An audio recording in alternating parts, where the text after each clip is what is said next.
And then they award top prizes for different areas. So when he graduated,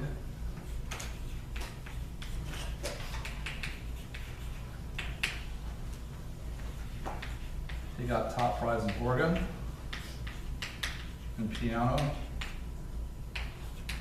in composition, and in fugue.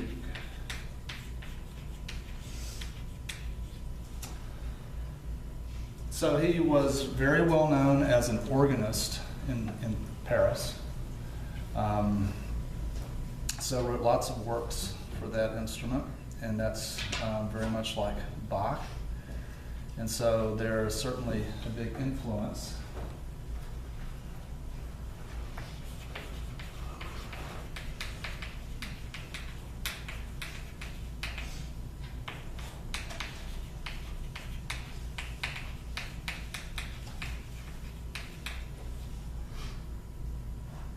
So that means that he was a great master of contrapuntal forms and contrapuntal procedures.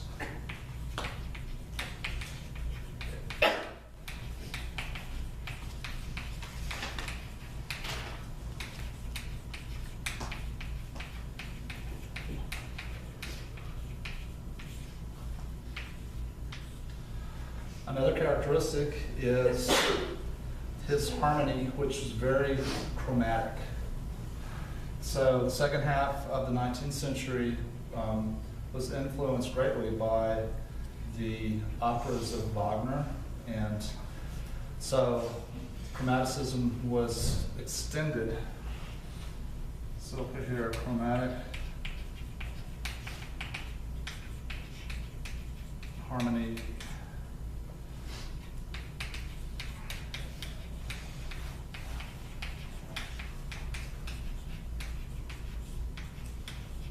Influenced by Wagner.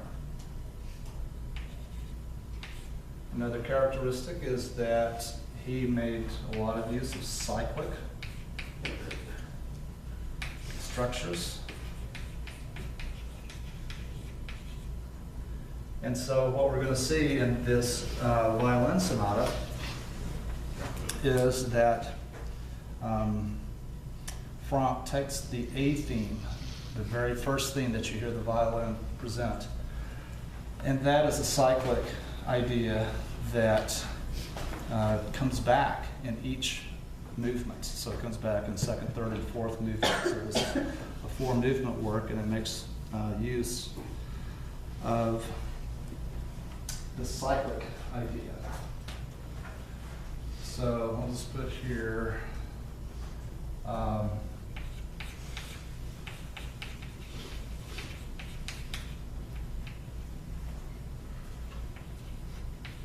Franck was best known as an organist.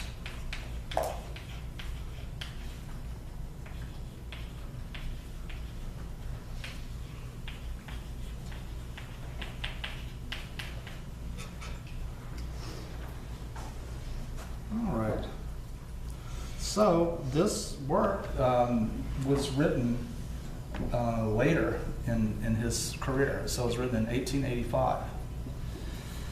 And he wrote it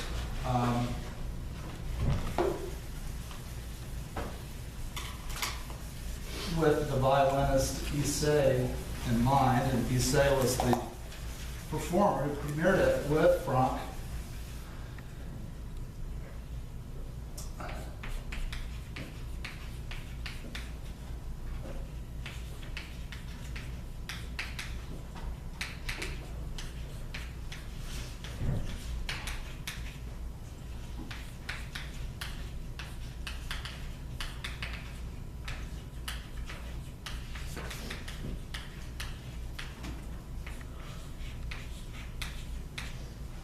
So 1885 is the date of composition, and the premiere performance of it took place in Brussels. And it was in an art gallery.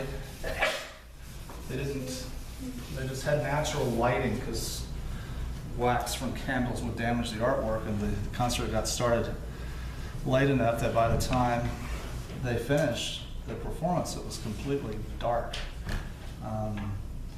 And so they were able to play the end of the work from memory, and it was a huge success. So this is a work that has a tremendous amount of virtuosic writing in it. So one thing that you want to have in your notes is that this cyclic idea is how it's one of the means of organizing the work. So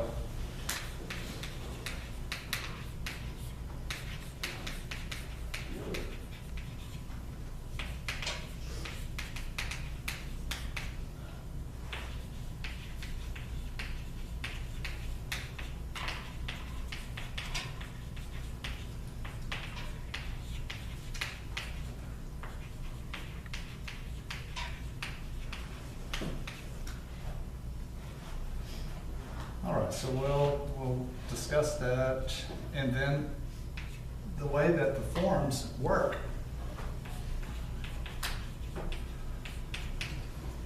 The piano has a little introduction at the beginning that is just presenting basically a 5/9 chord, and so that's something too that you could have as a characteristic harmonically. Is this use of extended harmonies. So adding thirds, to the major minor 7th chord. And after that little introduction, then the main theme of the sonata is presented by the violin. So you'll hear on the first page that it just really shifts a lot harmonically. It's very, very chromatic, lots of accidentals. And it leads, though, to a cadence at the end of this opening section in the dominant key, and then the B theme is presented by the piano. So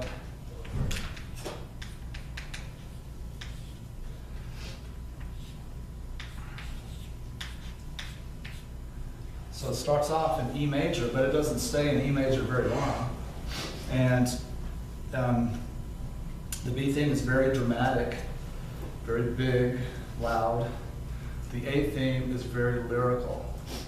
And it has this motive that is the interval of a third that you hear, and that's the idea that it's going to bring back, is that idea, that interval of the third. So you have this.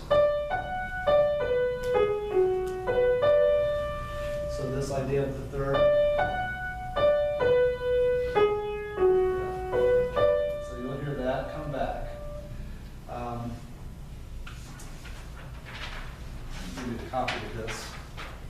So pass those things for us. Trade.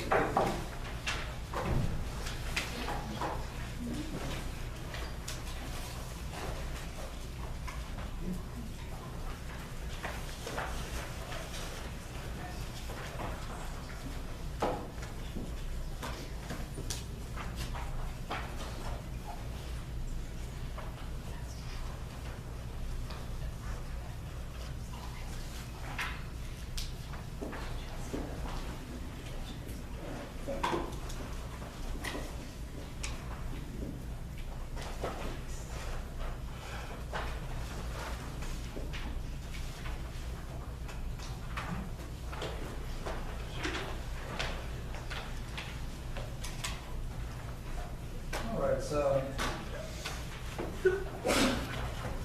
this theme in the violin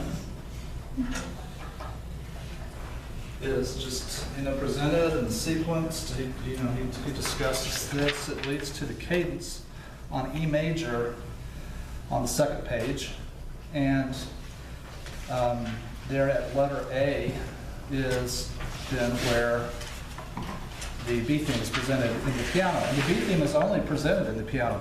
The violin doesn't have a role in that. By the bottom of the page, it's modulated to F sharp minor, and then you have another presentation now in a dolce atmosphere in that key of F sharp minor for the B theme. Turn over to the next page. It leads to a cadence on C sharp minor in the third system, and then the violin comes back in. When the violin comes back in, it's still working with the A theme. And so you have the B theme that is for the piano. There's then a rather brief little passage here that connects to a restatement of the A theme that occurs on page 6 after letter B, and that then is back in the tonic key. So the A theme is restated. It's similar to the opening of the movement, and it leads to a cadence on tonic on page 7.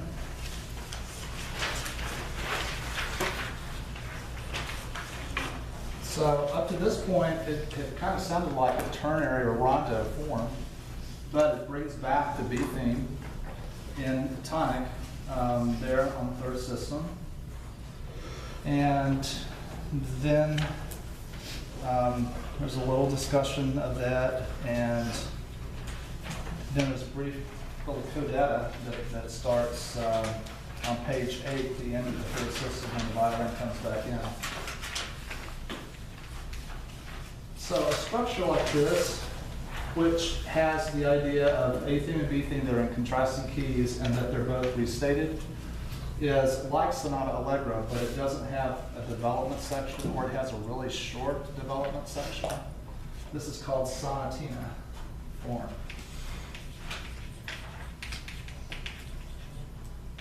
And so that's going to be the form of this first movement, this sonatina form. So that sonatina refers to, it's a Sonata Allegro structure, but it's lacking in development, or it has a really short development.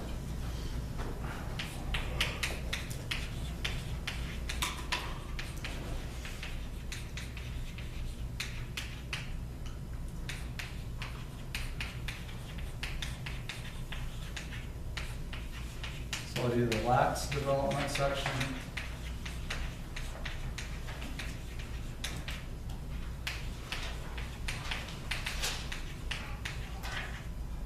or the development is really short.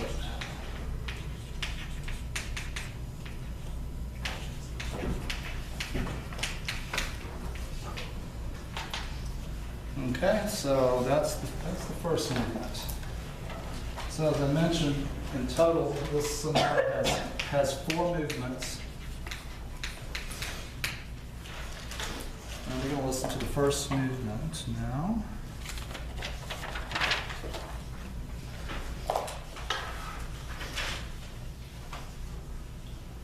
So this is a live performance of, it's a Russian pair, David Oistrakh and Sviatoslav Richter. The YouTube special.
you.